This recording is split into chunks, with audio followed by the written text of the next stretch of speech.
Hey, hello, ladies and gentlemen. Welcome to episode 463 of the DrunkNerds podcast. Most always, I'm Tyler, and join me, we have the man, the myth, legend himself, Sir Colonel Gables.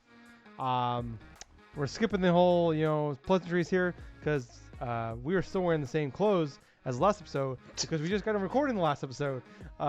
We don't just keep wearing the same clothes days on end. I do, but I don't know about Gables, so I'm not going to throw him under the bus. But my dog is he's okay. Hi, Louie. I miss you too. He's feeling very neglected right now. But we are back to do a in case you might have missed it on the last episode. We were gonna do as part of the normal show, but we were already kind of running kind of long, and I'm like, well, we are gonna spend a long time talking about the Video Game Award nominees.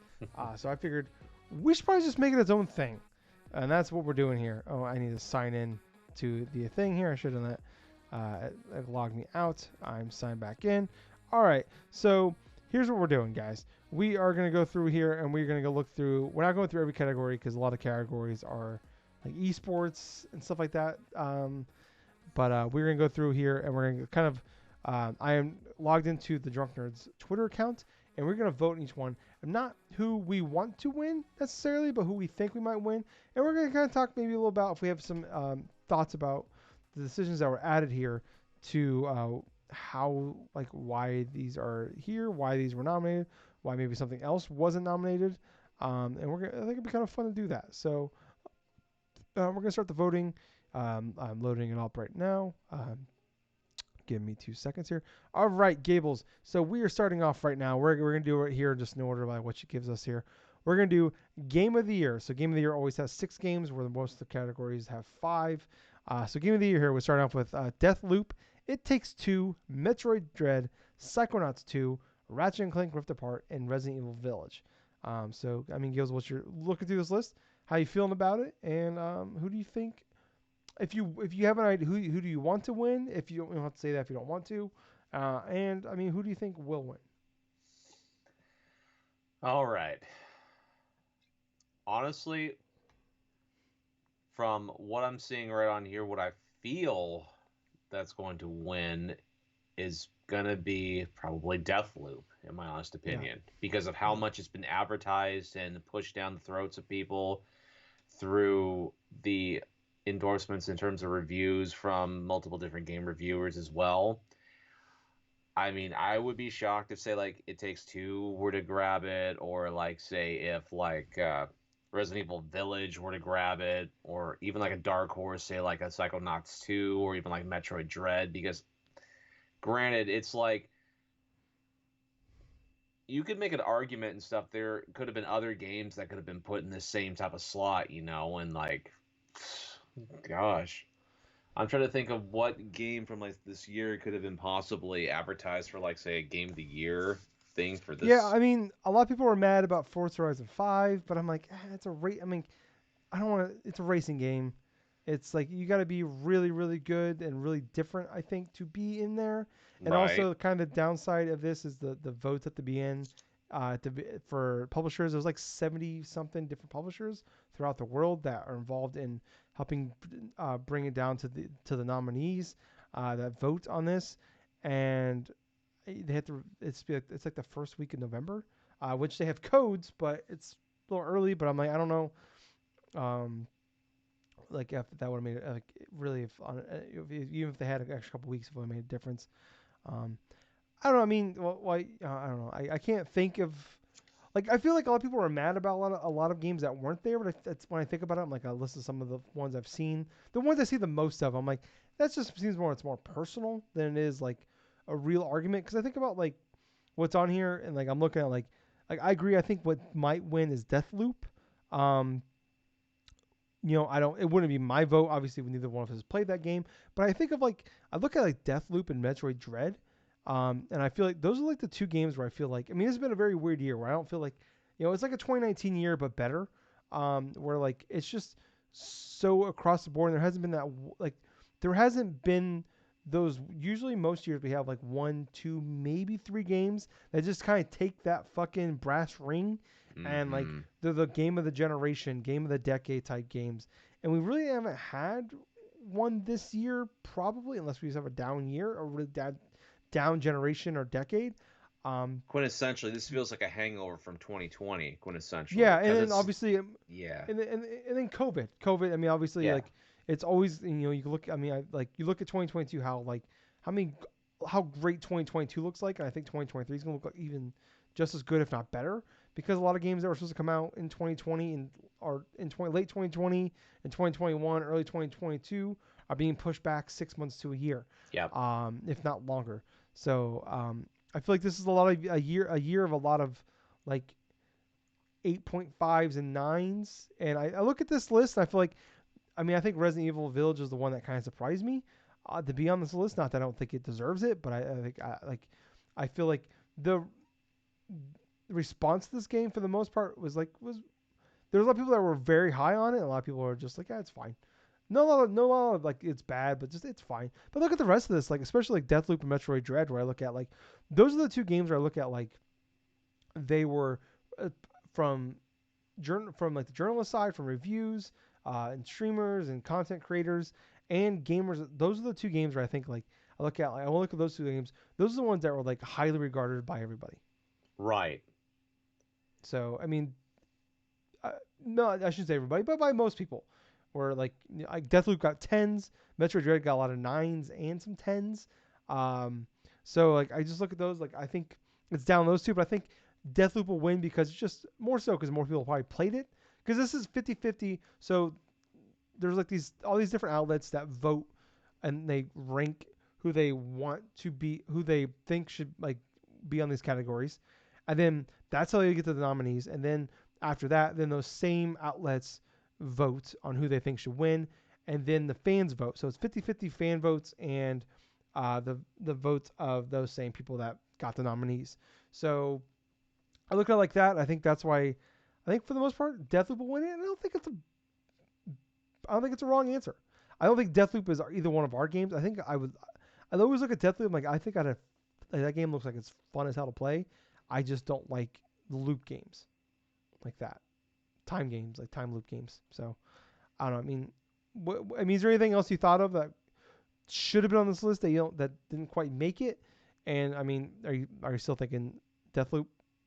To be perfectly honest with you, I'm still thinking that Deathloop is probably going to go forth and win the Game of the Year in that aspect. To be perfectly honest with you, even the games presented right here, I've only played maybe two of them at most. I know you have played probably like more of the games in this Game of the Year list than I have in this regards. Especially you and I both beat It Takes Two, Mm-hmm. fantastic game, Probably obviously. both of higher on our game of the years list. Probably. Yes, I know personally you have better knowledge in regards to that the Ratchet and Clank, Resident Evil Village, and Psychonauts 2, since you have either tried or beaten a couple of them. But Yeah. yeah, it's the first time I've seen like a Game of the Year list and stuff for this reward show and stuff where I cannot personally pick a Game of the Year because I hadn't hardly played hardly any of them besides It Yeah. Takes Two. But Yeah. I still remain adamant that I feel like people are going to mainly go, or the critics are mainly going to go with Deathloop, and that's because of how the game is. You know, if anything, I'm surprised that Returnal isn't on here. There's a lot of surprise for that, but that's one of the ones I felt like it was very personal because Right. there's people that really love that game in those outlets that talk about like they were Well, kind of like yeah, thought that was a snub. yeah. I feel like there's always snubs. You could put 10 games in Game of the Year nominees and there's still gonna be people upset about 11, 12, and 13. Well, yeah, that's Like true.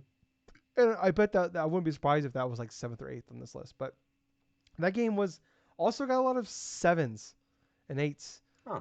Like so, I mean, it wasn't like across the board. Like there's people that really liked it, and some people that loved it, and it's probably their personal game of the year. But I feel like there's also a lot like when you look at like listening to a lot of people talk about it, a lot of people that were like they're part of those outlets that voted on this, like looking at the reviews and talks back then, they weren't like a lot of them weren't as high on it as others were. So Yeah, that one was more mixed. Where I feel like these for the most part were not as mixed. Maybe Resident Evil Village right. is that mixed.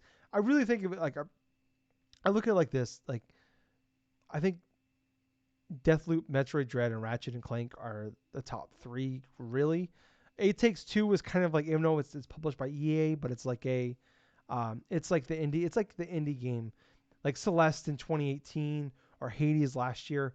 It Takes Two is that smaller game that gets put in here. It's not an indie game, but it's that smaller game that gets put in here, and it's just like good for you for just being nominated. And even though I think a lot of people would probably put it in their top 5 this year, I don't think it has a chance.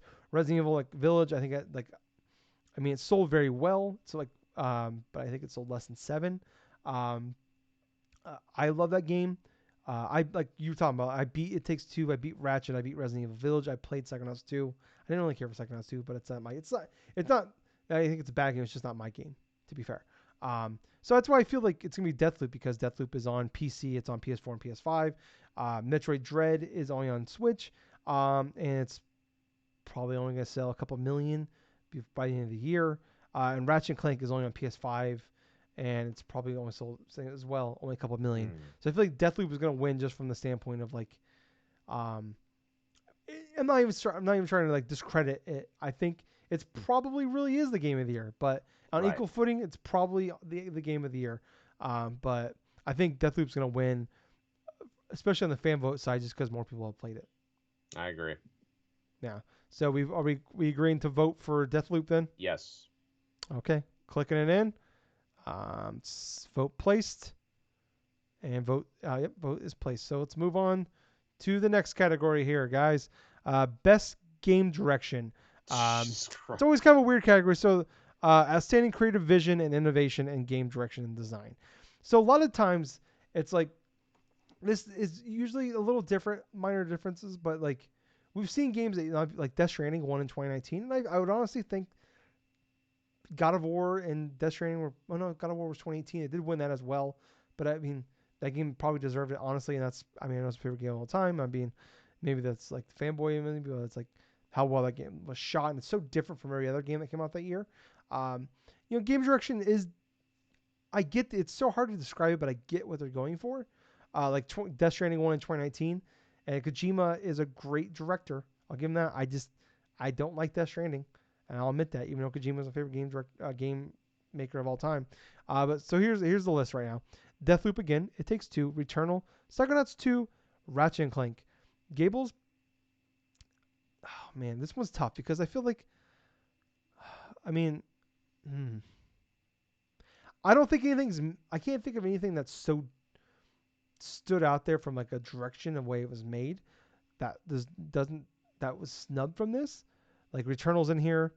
That makes sense. It's so different from everything else this year. Same with Deathloop, even though they're kind of the same style of game, but not the same.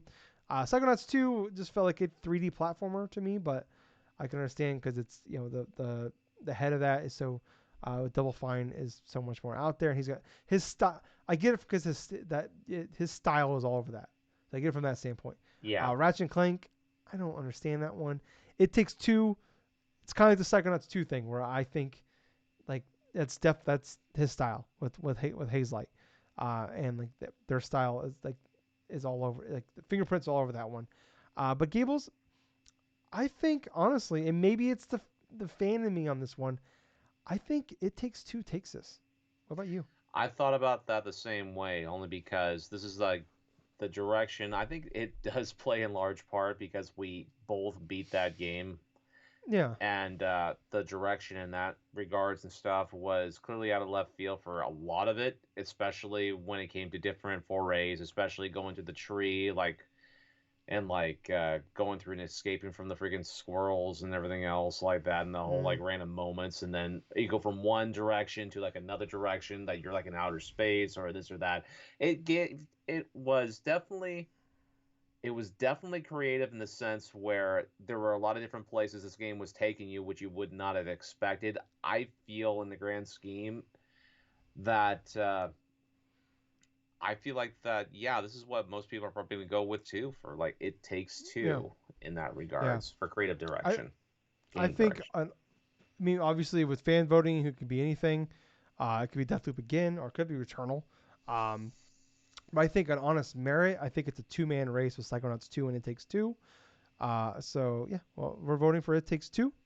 Vote submitted and vote placed. Moving on to the next one here. Best narrative.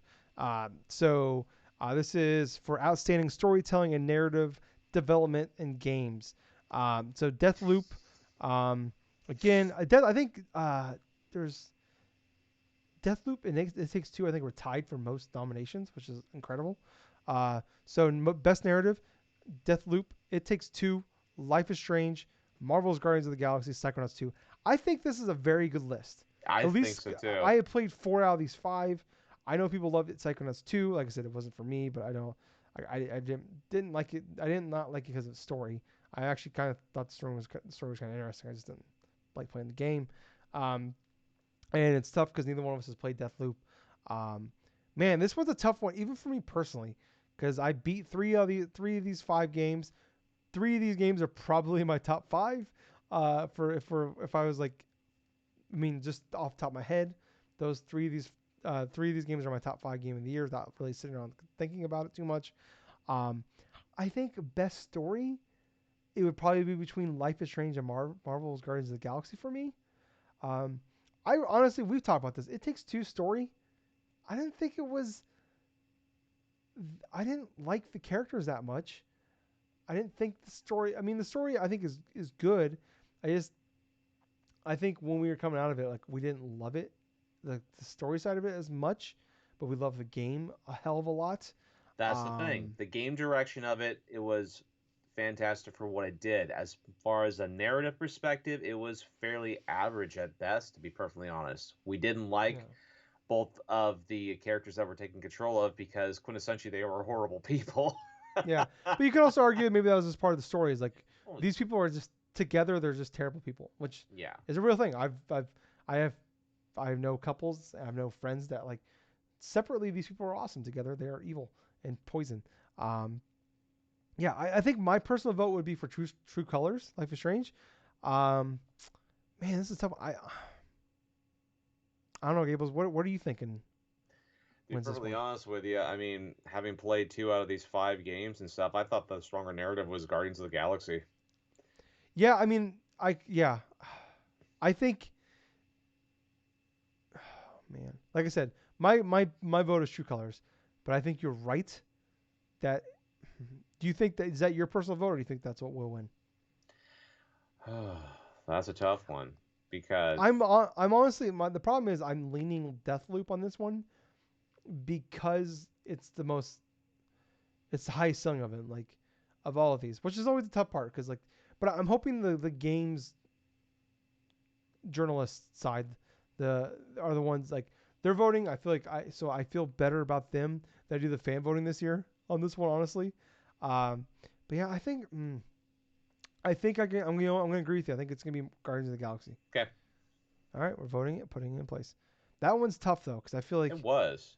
yeah, because I don't think Deathloop. A lot of people were like listening to people talk about that like that are like part of the process of like these nominees. A lot of people were like Deathloop's story was not that good, or like as far as like like game of the year nominees. Anyway, moving on to the next one though, best art direction.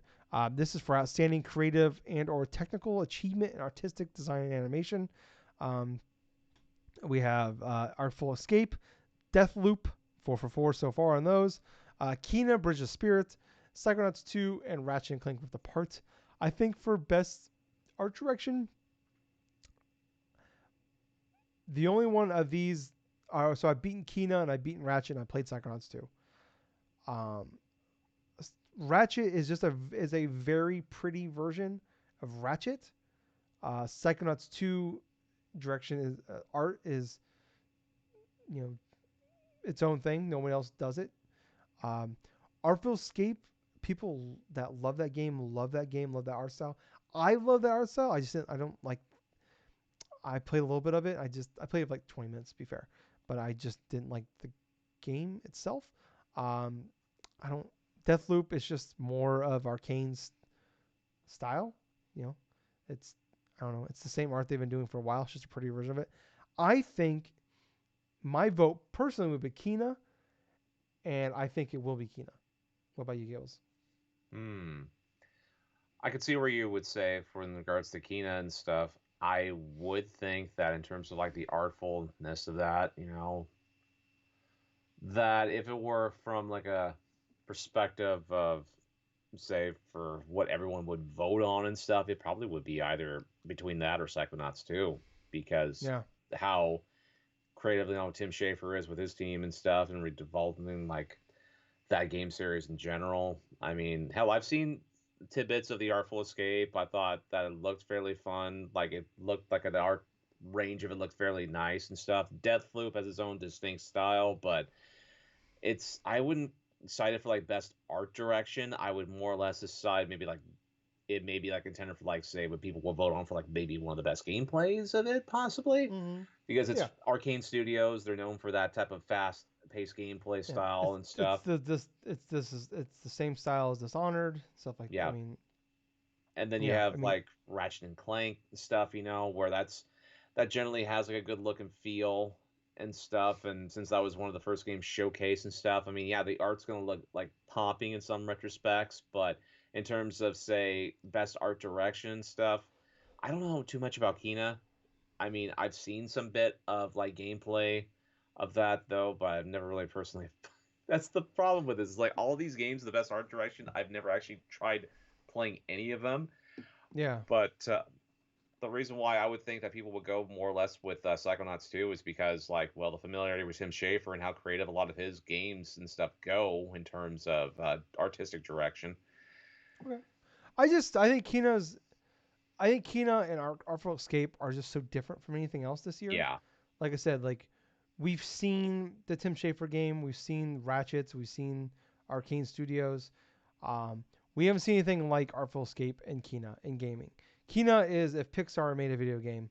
It Okay. is, I think, and I'm not the only one to say that. I think Artful Escape is if Bob Dylan and the Beatles learn how to make video games. This would be the game they make. Um, But yeah, you know and what? You kind of got me convinced right there. Yeah, I would go with Kina. okay, yeah, I don't. I'm just worried that I think Deathloop's gonna win a lot of these awards just because it's the one that's got the most. At least for the fan side, I think it's gonna win a lot because it's the one that most people have played. But all right, so we'll go with that one.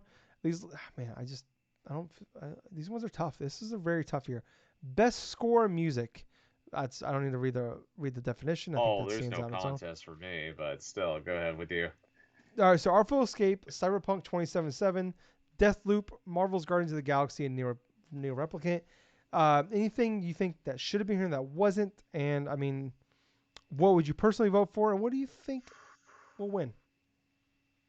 All right, in terms of musical score and direction and stuff like that, you know what? God, I honestly can't think of anything in regards that was released this year that could potentially do like that music, for the best score and like whatever and stuff. Even looking back upon the games that I've actually tried and played this year, it's like they're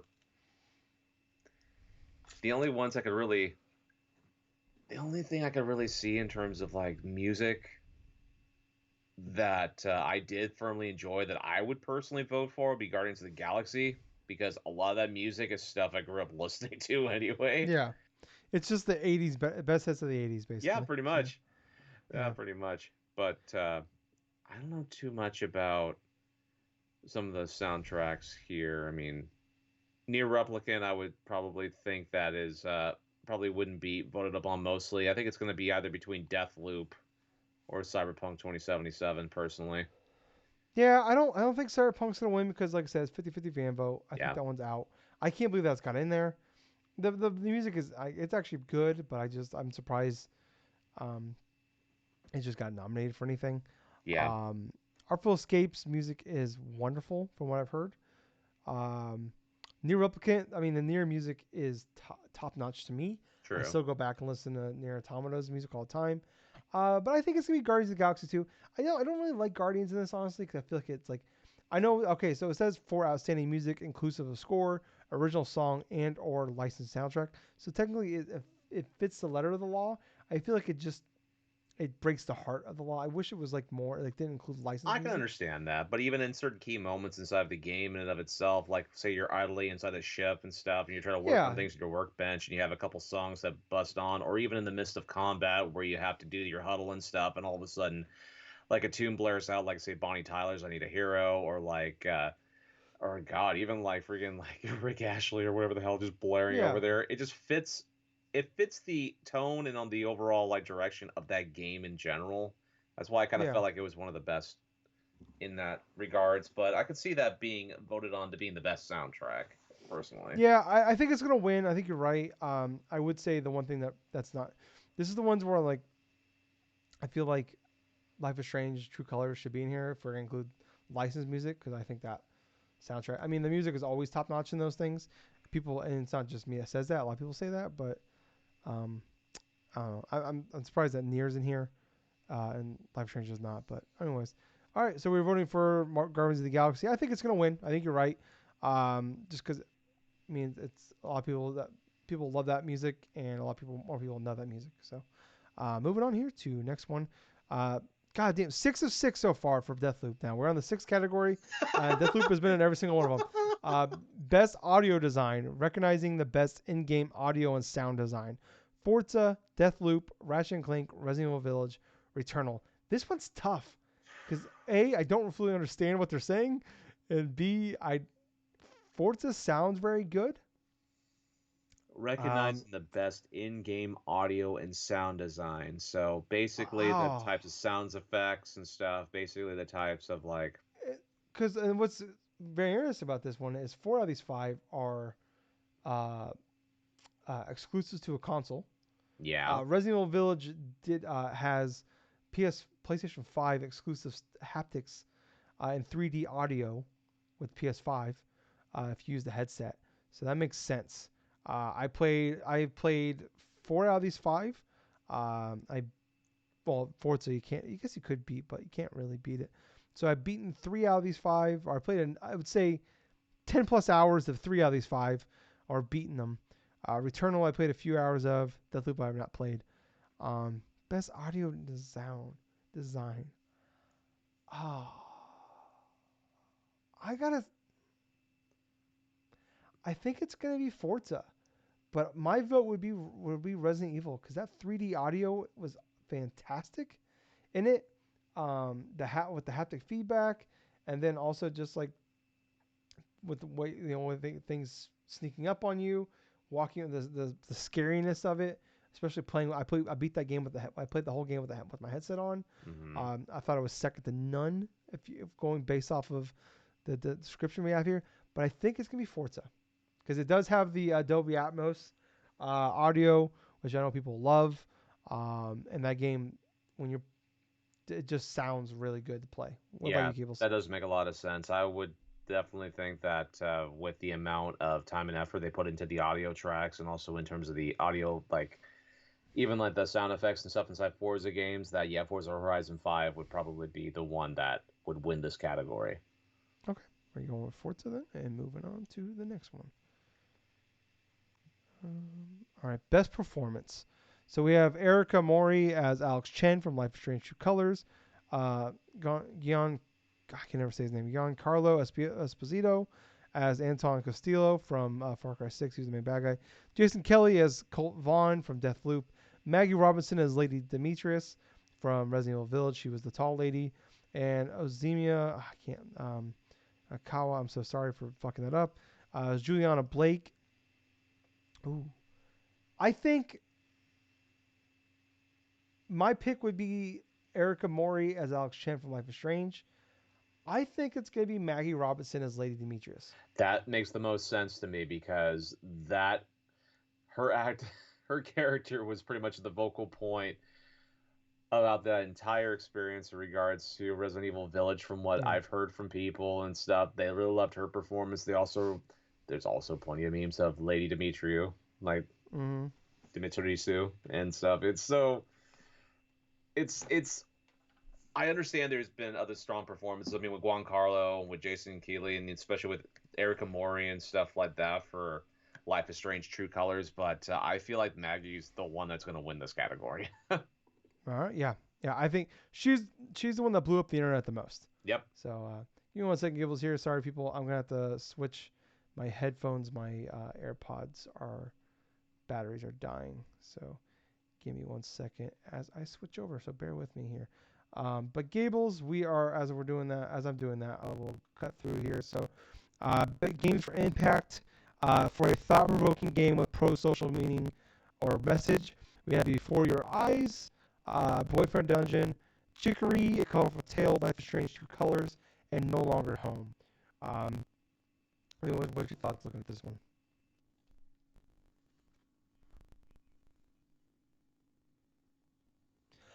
You know what? I mean, personally, mine would be between Boyfriend Dungeon and Life is Strange Two Colors. But Gables, I think it's Chicory. I think Chicory is the most popular of these games as far as like a people love Chicory. Like that's a lot of people's game of the year. Yeah, people love that game. Okay. Wow. Okay. Yeah. Yeah. This game is blown up on for people that came out over the summer, and I highly recommend you check out some trailers for this one. I think it's gonna be that because that game, people that played this game love that game. Oh, That's why it's gonna be my vote. okay. Okay. All right. So we agree on Chicory then? Yeah. Honestly, I'm going to go ahead with Chicory. I mean, it's also one of those things where this is another category where I've played none of these games right here. And also in terms of the social things, I personally think it would have been like, say, Life is Strange True Colors. But yeah, Chicory, I could potentially see. I've only seen maybe a couple of trailers. But if there's like a lot of media buzz about it, then more than likely that's going to be a strong impact. Okay. Yeah, like I said, I would Boyfriend Dungeon would probably be my personal pick. Life is Strange True Colors is also did a fantastic job at this, but yeah, I think it's gonna Chicory's gonna win it. And I think you might like that game. Like I said, check out some trailers. Okay. Moving on to best ongoing game. So this is rewarded to a game for outstanding development of ongoing content that evolves the player experience over time. So we got Apex Legends, Final Fantasy 14. I feel like we can just stop there. Fortnite, Genshin Impact, and Call of Duty Warzone. This one feels really easy. No It's gonna be Final Fantasy contest. 14. It's Final Fantasy 14 online. Yeah. If you listen to last week's, we talked about how big Final Fantasy 14 is blown up this year, and yeah, we're just that one's Considering that game has pretty much taken what was left of the World of Warcraft like user base and stuff, and pretty much led them to the promised lands. yeah, yeah. This one should just be. They should give the award to whoever finished second because it's just, we all know who won. Moving on to the next one here. So we're number 10 here. Gables, we've gone 3 in a row without Deathloop, so that's something. Or 4 in a row now. So best indie for outstanding creative and technical achievement in a game made outside the traditional publisher system. 12 Minutes, Death's Door, Inscription, Kingdom Bridge of Spirits, Loop Hero. My pick is Death's Door. Dude, I think it's gonna be Death's Door. I'll be perfectly honest with you. I do not like the picks for this best indie games and stuff right here because having played a good handful of indie games this past year, where the fuck is Cyber Shadow? Where the fuck is like Ender Lilies, or even like Dodgeball Academia? Those 3 are big games I could potentially have seen interwoven between, say, Inscription or even 12 Minutes. But those that's what I go back to where it's more like you love them more like I love Dodgeball Academia as well. Yeah. But those ones are, I think, much smaller scale. Mm-hmm. Where like I think where like these ones are like have a lot like Death's Door came out of nowhere at E3. 12 Minutes we've been talking about for 6 years. Inscription just kind of popped up just recently. Kingdom Bridge of Spirits we just found out about last year. Right. But it's got a big push behind with PlayStation. Loop Hero has been one of the biggest games in gaming the last year. Yeah. So that's why I can understand where you're coming from. I wouldn't be surprised if it got some votes, but I think the ones that got looking at this, I'm stunned that 12 Minutes is on this, but it's that game feels like either people love that game or completely hated that game. There's like no middle ground. Like either it's like you got that rated high or it's like worst game of the year to you. All right. So that one stuns me. It's on here somewhat. Inscription I don't know much about, but it's blown up more recently. I think it could win because of the recency bias. Kena I think is a very good game. It's a stunningly beautiful game. Like I said, you know what? My personal vote I said would be Death's Door. I think it's gonna be Loop Hero because I think it's just more popular. I'll be perfectly honest. I've seen a lot of like Loop Hero and stuff like that, and the popularity on Steam and stuff is pretty big for that game. But I also feel like the same could be said for Death's Door because that pretty much came out of nowhere. Yeah, I just worry that not so much worry. Like it's more like worry personally because I love the store, and it's my personal pick. But I think Loop Hero is just played by far more people because Death Door is only on PC and Xbox. Death Door is on everything. All right. So I guess we can go with Loop Hero on that. All right, is that what you want to go with then? Yep. Let's go with Loop Okay. Hero. Loop Hero. I don't like it, but that's what I agree. Um, all right. Best mobile game. We're just gonna skip that one. Oh, it's so funny how it is. Okay. Best community support, no contest. Final Fantasy 14. Cool. We're just gonna click on that one then and move on. We're not even gonna say the rest of them because we already know. Innovation and accessibility. Recognizing software and or hardware that is pushing the medium forward by adding features, technology, and content to help games be played and enjoyed by even wider audience. Something that's been blowing up the last few years and only getting better, especially on the Xbox side and PlayStation side. But Yes. this year, Xbox killing it.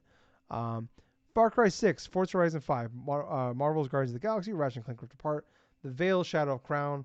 I don't know. I don't even know what that game is. I played the other 4. I beaten 2 of them. I played a shit ton of 5, Forza Horizon 5, and I put like 8 hours in 6. All of them have done a very, very good job with accessibility. I think, honestly, Forza Horizon 5 should and will win this because just how gracious they are with the accessibility, but also how gracious they are with just making it like you can change the settings so much like incrementally to make it easier to play and like easier to be competitive. I agree. Okay. It's on So Xbox. It's an Xbox exclusive, and they're heavy upon accessibility stuff. yeah. I feel like that. Yeah, that's the most logical step right there. Yeah. I think as good as PlayStation's doing and like Ubisoft are doing, I think Xbox is that much better than anybody else when it comes to that. Uh, we're just gonna skip AR and VR. Yeah. Best action game Ooh. for the best game in an action genre focuses primarily on combat. So we got Back for Blood, Chivalry 2, Deathloop, Far Cry 6, Returnal. They're gonna go with Deathloop.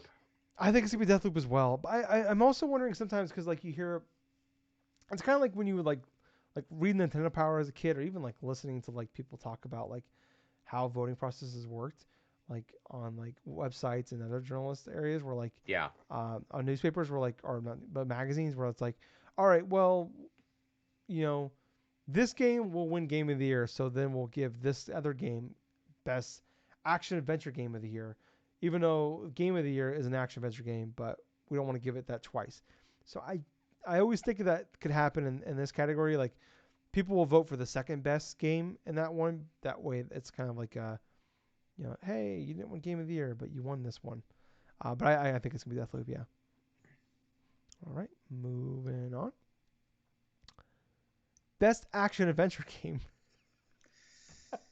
Oh boy. I just like that we went from a best adventure action game to best action adventure. For the best action adventure game of the combining combat, traversal, and puzzle solving, we got Marvel's Guardians of the Galaxy, Metroid Dread, Psychonauts 2, Ratchet and Clank Rift Apart, Resident Evil Village. What's your overall thoughts on this list, and who do you think and who maybe do you want to win? All right. So in terms of what I personally would want to win, God, I personally would like to see Metroid Dread win, but I think I don't think that that's going to be the case. I think it's going to be for best action adventure is probably going to be Guardians of the Galaxy. I think it will be Metroid Dread because You think I so? think Metroid Dread has sold more than Marvel's Guardians of the Galaxy. Marvel's Guardians of the Galaxy is not selling great right now. Okay. Metroid Dread is selling great, even though I know it's great in comparison to Metroid Dread games. Okay. Psychonauts 2, I know people love that game that have played it, but I think it's bigger on the content creator uh, outlet side than is the fan side. Okay. I feel like Ratchet is a very good. This is a very good list. I don't think Guardians of the Galaxy will win it Okay. because I don't think it's been played by enough people outside of outlets. Resident Evil Village is kind of technically fits in this category. I don't think it's going to win it. All right. I think it. I would like to see It Takes Two in this list instead. I don't know, but the problem is though, what would you take out? I would probably take out Guardians of the Galaxy, honestly, because I would argue that the worst parts of that game is the action adventure side of it. Even though it's not, I'm not saying it's bad, but the characters and the story is what, and everything else is what sells that game. The puzzles and the combat is, I think, second in that game.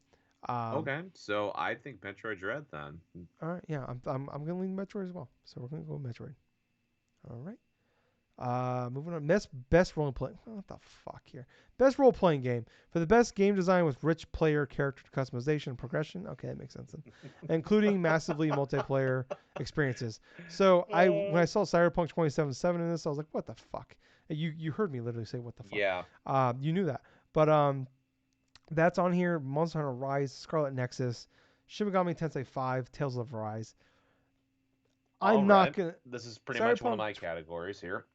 Yeah, Cyberpunk 2077 has a very good chance, I think, of winning this in the end, but I'm not gonna vote for it, even if it probably is gonna win, just out of sheer respect for these other games. All right. My personal pick would be Scarlet Nexus, Mm-hmm. but to be fair, that's the one I played. But I think the game is actually really awesome. The only reason I didn't keep playing it was because the anime part of it kept getting in the way. But the gameplay and everything else is fantastic. But I do really want to play Tales of Rise. But I think I think it's gonna be Monster Hunter Rise. All right. So having played 4 out of the 5 games here, one of the rarities inside of this game of the year, this fucking list and stuff for this year. No, it's not going to be Cyberpunk. That's not going to happen.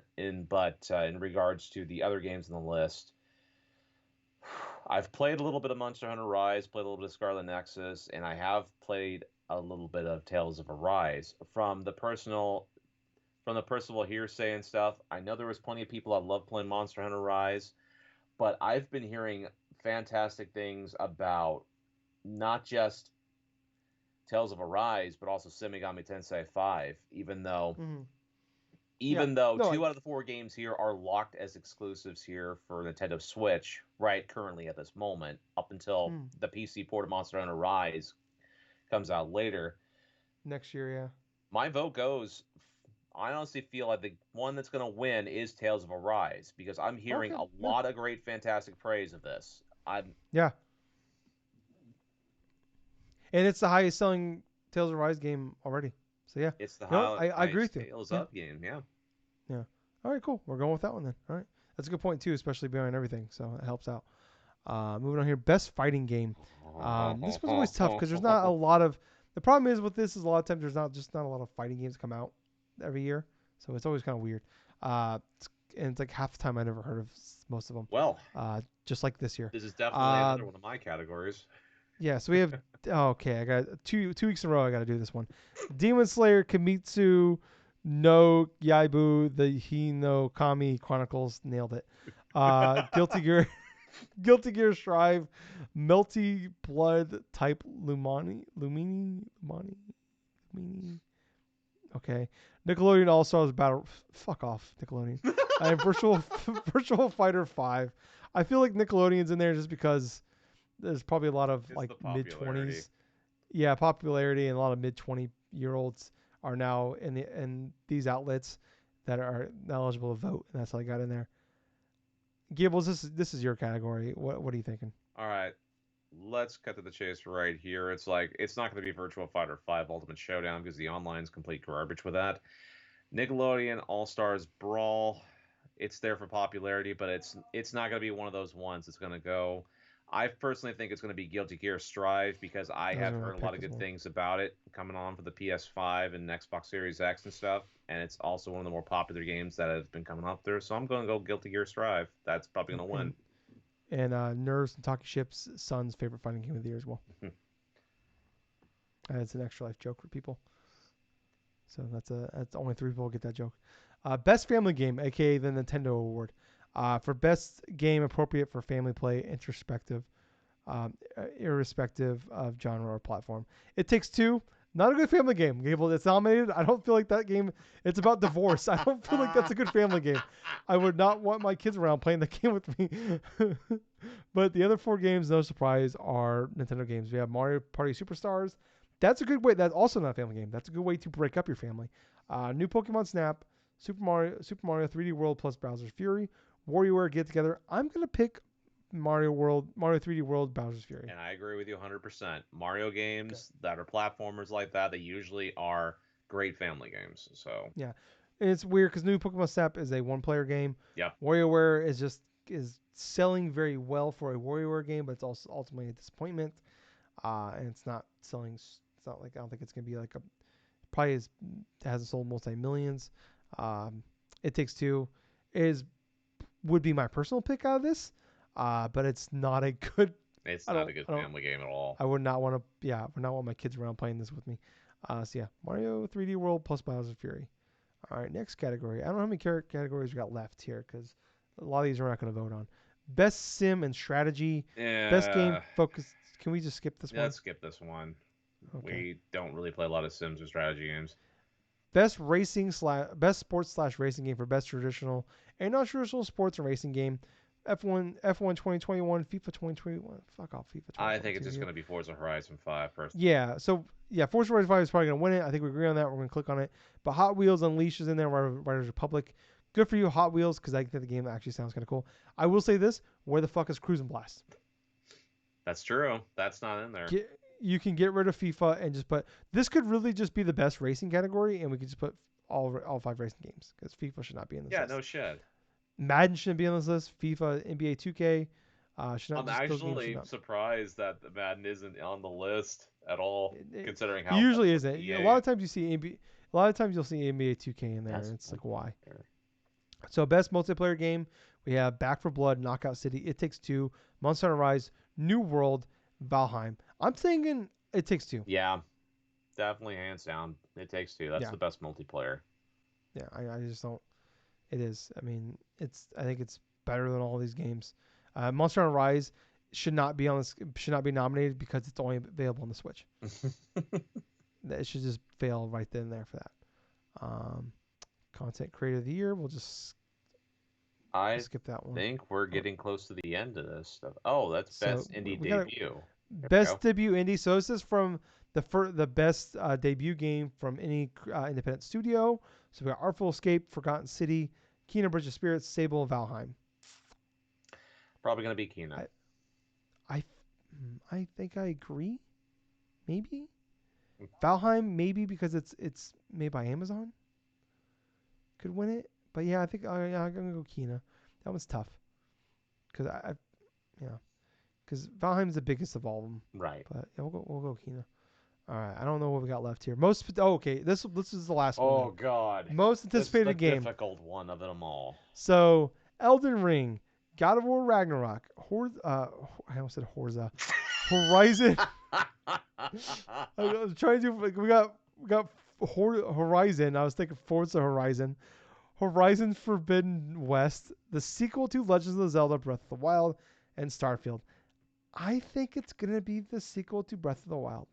I'll be honest with you. Every single one of these games, in my honest opinion, could be argued to be the most anticipated game. But if I had to go forth and pick a game that people are going to be the most excited of for the next year, it's probably going to be Starfield, because that's something that has been hyped up to the fucking moon and back.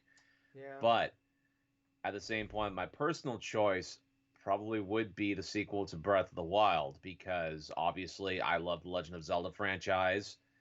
I know God of War Ragnarok and Horizon Forbidden West. Those things are... That's 101A for me right there. Yes, exactly. I mean, here you have you pretty much would be thinking that okay, God of War Ragnarok, that would be one of the most anticipated. Horizon, that's most anticipated and stuff. Elden Ring is showing damn good promise, I guess. But oh God, in terms I of have more anxiety right now about Game of the Year 2022 than I do Game of the Year 2021. yeah, good point. That's an absolutely great point because all of these games are scheduled to release next year or even the year after. Yeah. Um, I think you're right. I think it's Starfield. I think it is Starfield.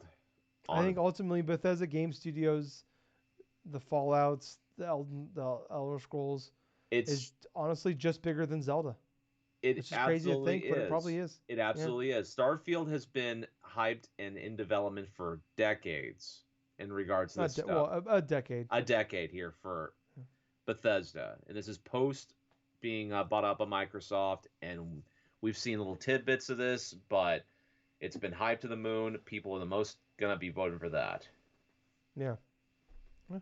And it's the first real Bethesda Game Studio game, if we're not counting Fallout 76, since Fallout 4, which was a 2014 game. So Yeah, first game in 8 years, assuming it comes out next year. So I think that's gonna be it. I'm gonna scroll through the rest here just to be safe. Best esports game, no. Esports uh, athlete, esports team, uh, esports coach. I don't understand. Like you just whoever won the most. Best esports event. No, that's it. All right, yeah. So good. that is the list. Um, I want to. I may go back and just write these down to see how we did in the end. But yeah, I mean that's. I'm glad we did this separately because I figured we would probably spend about an hour on this, and we Yeah. almost did. So yeah. Thank you guys. You guys got an extra show out this week. It is very late for me right now. It's 1:30 Yep. in the morning. So it is time for us to get the fuck out of here. Yep. If you liked all that, please check us out everywhere: YouTube, Facebook, Twitter.